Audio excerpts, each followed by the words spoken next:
إن الحمد لله نحمده ونستعينه ونستغفره ونؤمن به ونتوكل عليه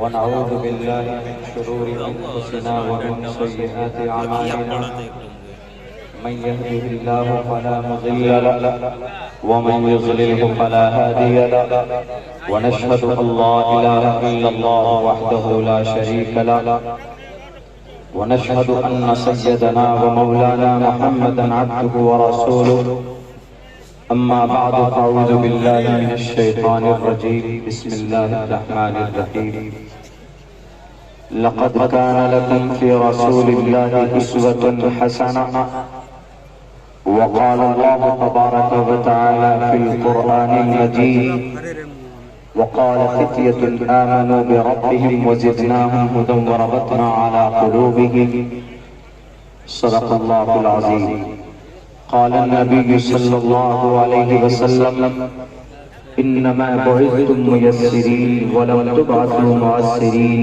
أو كما قال النبي عليه الصلاة والسلام.